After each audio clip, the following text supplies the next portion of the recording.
And now, look into your crystal ball. Okay. Where do you see dance going in the next 10 years?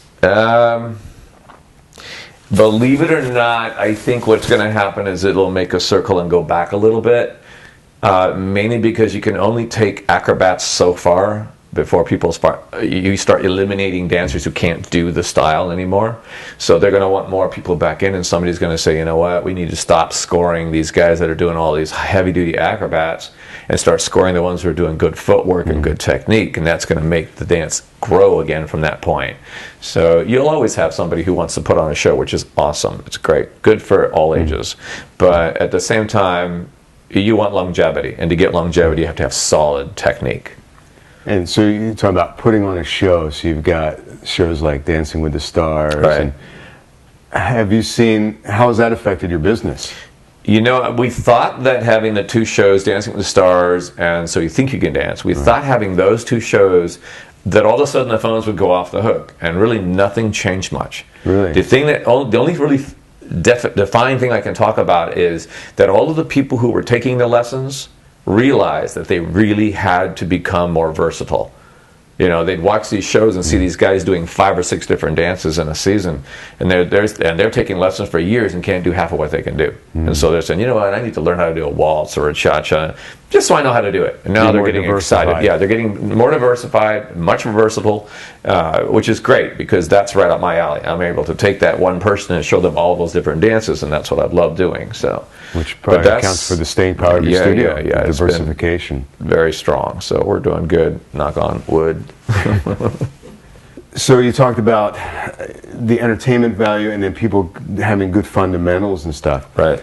So how much of this new West Coast Swing 101 movement that's coming to the West Coast Swing are you incorporating at your studio at this time? I've had my own style of teaching for years. I have a teaching course for professionals who want to be certified in teaching. It's called a PDIA course. There's even an online website for that, pdiaonline.com or .org. I can't remember the last thing part of it. And that's Professional Dance Instructors Professional Dance Instructors Association. We basically take teachers who are already teaching or people who are learning to teach, and we teach them how to explain the figures so that they're not wasting a lot of time.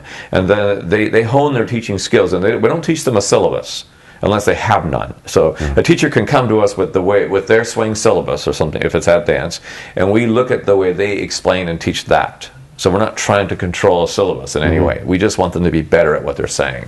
And it's been pretty successful. We've probably certified over a couple of hundred different pros in the United States, from San Diego all the way to Florida, and then we've done a lot over in Paris. And we're actually being commissioned now to go over and write a book for teachers in France. So this is going to be a good adventure for us. But yeah, I don't see a lot of like sudden changes in anything. It hasn't done that much of anything. And so it sounds like with your course, you really focus on the fundamentals as well. Right. Yeah, I try not to get caught up in all of the trends that are popping in, because they do pop in and out a lot. So I try to stay strong with, here's what you need to survive as a dancer for the next 20 years, and to survive at a current rate. So we keep everybody caught up on what's going on. We go to lots of events, and we study what's happening. We go right back and we teach it and say, this is what's going on. And I'll even say to them, it's not my thing to do, it's not my favorite thing to do, but it's popular and you should know what it is. So if you get out there, it won't be a surprise to you. So, can you give me a quick example? What yeah, a lot of right now, you see a lot, in swing in particular, you see a lot of leveraging moves, where the guys will take the ladies and sweep them towards the floor and pop them back up. Well, you don't see that in classes too often, because it's dangerous to do in a class. But we will come up with ways to show a modified version where it's not so dangerous. Teach that to the class and say, now, this may happen to you on the floor out there, and if this happens, if he feels like he's got a good lead, go with it. If you don't feel like you have a lead, put your foot down here and you'll be secure.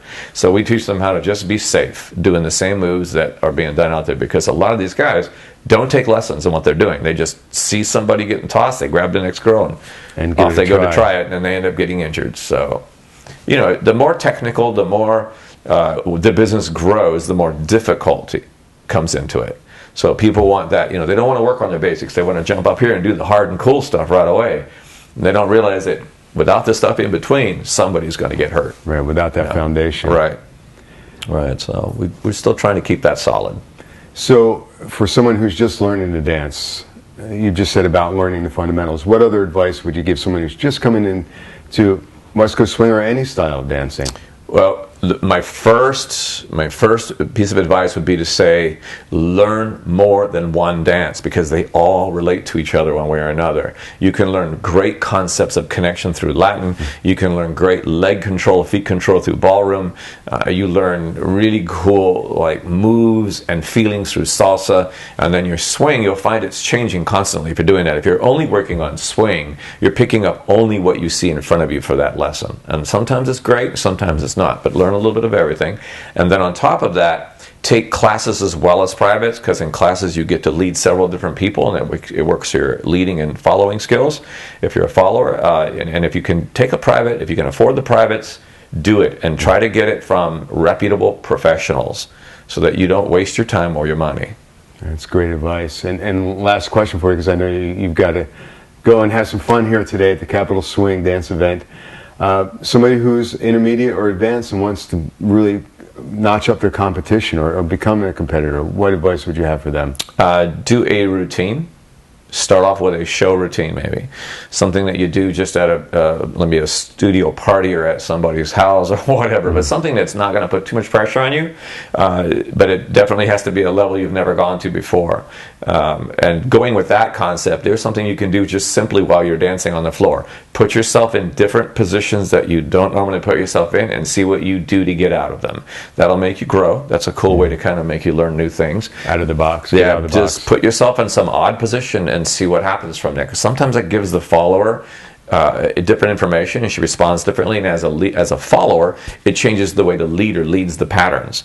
If you're coming at him flat all the time, he does the same thing over and over again. Just come at him on an angle one time and watch how it changes the moves. But that's going to put you up a little bit. And the small steps are better than the big steps, guys. Do them small. Well, great advice, and we appreciate you taking time with us. So again, people want to find you on the internet? Yeah, they can go to starlightdance.com, or they can go to starlightondemand.com, or they can go to the PDIA.com. Any of those to learn a little bit about us. But starlightdance.com is your best bet. Go there first, because you can kind of move around from there and see the different things. You'll see our studio and the classes that we offer and the videos. Everything's there. Sounds great. Well, thanks for spending time with us. You bet. My pleasure. And have some fun today, and we'll see you out on the dance floor. We'll do that. Thank you, Franklin. Thanks, Michael. This is Franklin with GottaLottaDance, and we'll see you again real soon.